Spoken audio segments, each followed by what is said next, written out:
been 15 years since the release of Splinter Cell Chaos Theory, and that is my favorite video game of all time.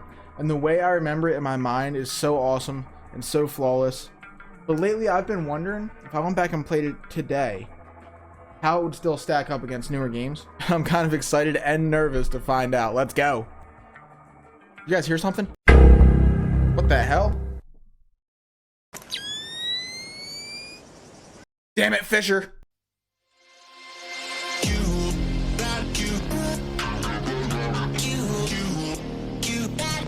Oh my God!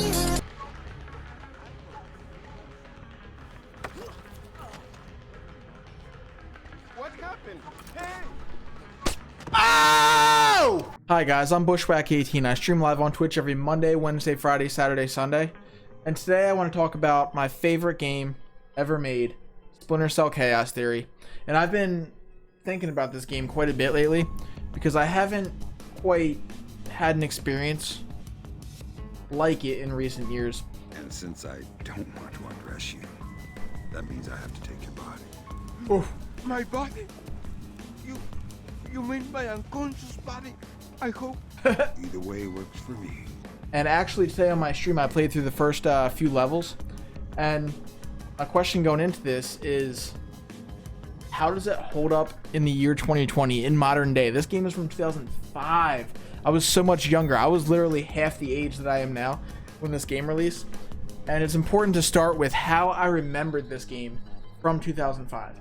And to me, like, this game was the crown jewel of video games when it came out, just in terms of like technical achievement. It had amazing graphics. The audio was great. The AI for the enemies was great back then. The level design was awesome. The replayability was amazing for a single player campaign.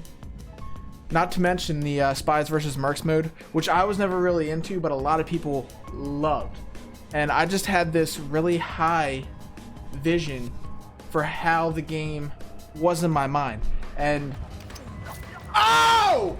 Part of me was kind of scared to go back and play this in 2020 because I kind of liked how I remembered it, and I have such a deep passion for the Splinter Cell series, and it's, you know, a shame to me that we haven't had a new release in recent years. We'll get into all that later. So first thing I did before I started playing was I made a custom resolution in the game files, and I played this game in 4K. So the modern resolution, I think, really helped bring this into the current day. Let's go through the things that still hold up well in the year 2020 with Splinter Cell Chaos Theory. The first thing I really loved was the mission briefing. I love how it goes through all the different characters on your team as they brief you on what you're going to be doing, why you're going to be doing it, and how you should do it. I thought that was really cool, and it really adds some weight to the gameplay. It makes you feel like you're actually going into a like high risk, ultra important mission, and you're going alone, and this needs to be done. And I thought the mission briefings did a great job of just portraying that to the player. Fisher, an American engineer named Bruce Morganholt, kidnapped by a Peruvian separatist group called the People's Voice. I saw Michael Ironside in this other like movie, and I was like, what is that voice? And it was Sam Fisher. I was like, oh shit. All right, Fisher. The helicopter will jump you a few kilometers offshore of the Zodiac. You'll have one of my Zodiacs and logistical support in and out of the target area. Extraction will be by helicopter from the top of the lighthouse. The graphics, hey, still good. Still good. For a game in 2005, when you put this in 4K resolution on PC, it looks really, really good. It looks, you know, almost competitive with modern day games. It certainly doesn't look dated. Yeah, these graphics are still really good. For a 15-year-old game, these graphics are pretty good. A big part of this is the lighting and the shadows.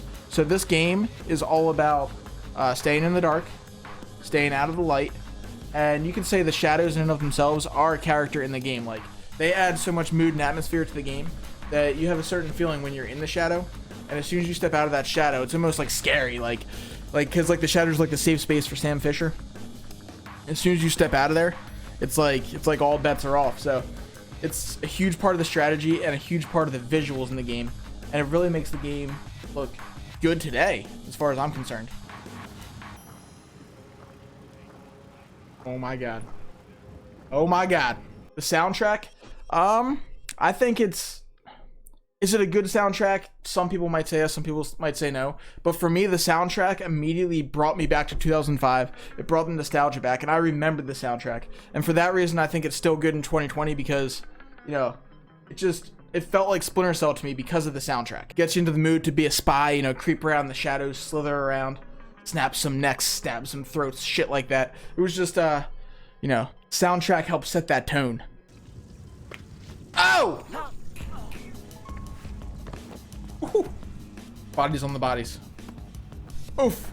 Look at the stacking. Oh my god, look, the bodies at the floor. Oh my god, guys, look at this. The stealth gameplay is still fantastic in 2020, and I haven't played a game within the past 4 or 5 years that feels this methodical and strategic with stealth gameplay where you're sneaking up on people and you have that reward based on the decision you make as long as you're making the right decision. So, like, you can interrogate the enemies and find out, you know, key pieces of information about the mission, maybe even reveal new objectives in the mission, or you can just bypass the enemies.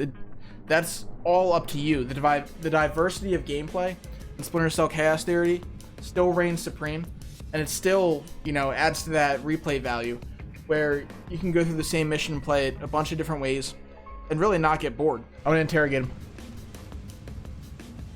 Didn't anyone ever tell you that spelunking is dangerous? Oh no! You are going to kill me, right? I mean, some of these missions have multiple ways to play all the way through with a stealth approach, and I mean, that's just awesome to me. Lasers are so... 90s? I was going to say 70s. Can you please stop making me feel old? Got bad news for you, Sam. You are old. Goodness! Alright, here we go. Down to the bank. It feels like a genuine, true, hardcore stealth game to me when you play it that way, and that's something that I feel a lot of video game studios have lost sight of in recent years. It just felt good to go back to that. The tiered objectives are still a pretty cool concept where you have your primary objectives, your secondary objectives, and you have your opportunity objectives. So you have to complete your primary objectives to get extracted. If you don't, you're gonna have to backtrack and complete those objectives. The secondaries and opportunities, you don't have to, but that's gonna impact your end game score. So if you want to get 100%, you got to complete everything, and you got to do it quiet. I know we've already discussed level design, but I want to touch on it one more time.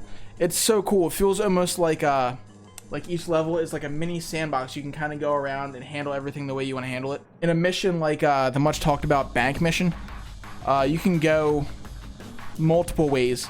There is a route that you can take that is the most optimal route and will get the job done the fastest. But you don't have to go that way.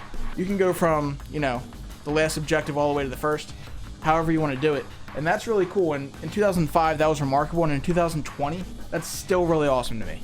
That's spectacular. We're going to swing through the kitchen. I also want to talk about the animations here. Watching Fisher slither through the shadows just to grab somebody and interrogate them or snap their neck, cut their throat, whatever. It looks really smooth and it looks way ahead of its time. The way that he kind of shifts his body when he gets closer to an enemy, the way he slows down and speeds up while he's crouch walking, all that stuff is seamless and light years ahead of Splinter Cell 1 and Splinter Cell Pandora Tomorrow.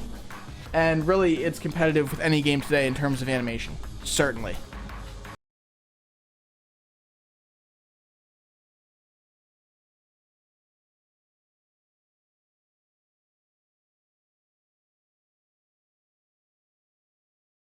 Game that I love to play and I have so many hours in is PUBG, and watching your character crouch walk in third person in PUBG does not look as smooth as Sam Fisher crouch walking in Splinter Cell Chaos Theory in 2005, and that is amazing to me. That is crazy. Not that PUBG is a stealth game, but you know what I mean. You get the point. Unless you're camping in a bush.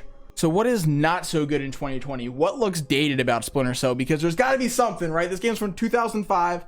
There's got to be something that's wrong with it. It can't be perfect. And guess what? It's not perfect. As much as that hurts my heart, Splinter Cell Chaos Theory is not perfect. I have this huge bar to clear in my mind. It's on this pedestal forever. But I'm not going to let my bias get the best of me. Two things that kind of stuck out as aged. Number one was the enemy AI. Dude, he didn't even see. He didn't even see. What? Oh, fuck. Nothing am sure there is nothing here. I almost fucked that up.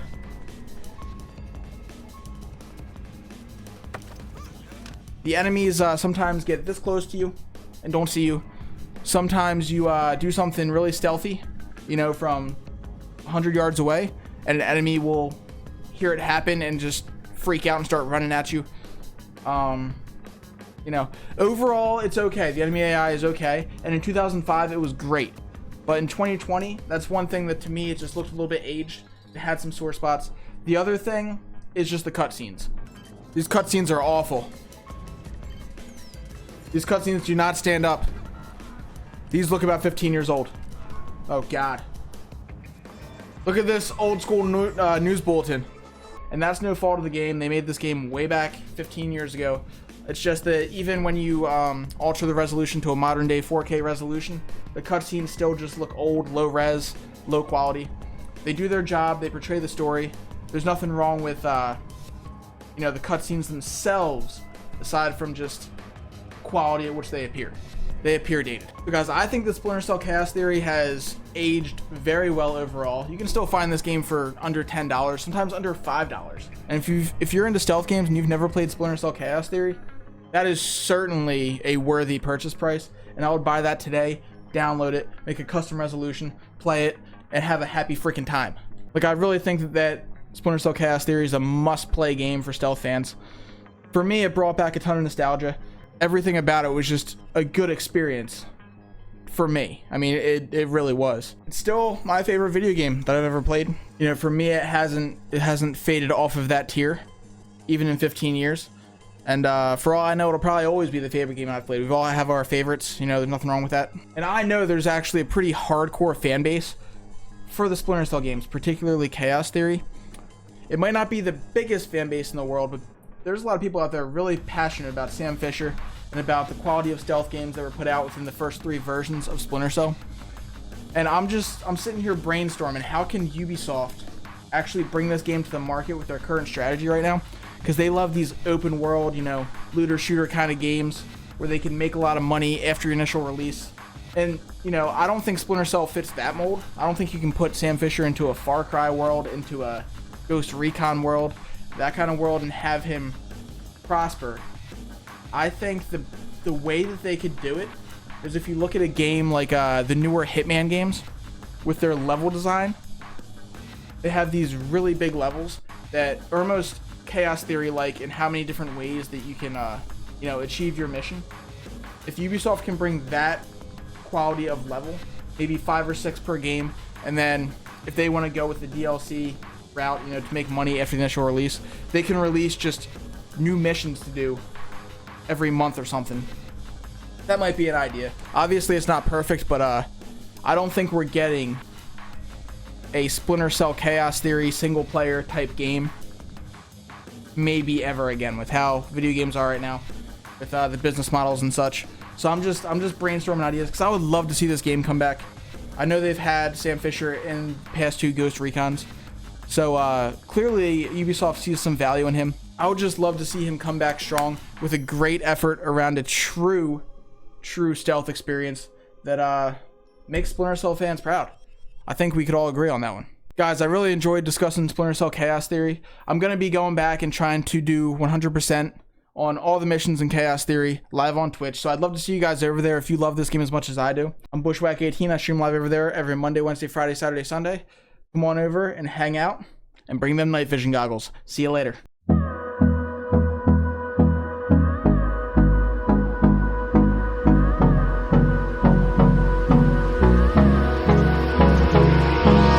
Hold me close till I get up. Time is barely on.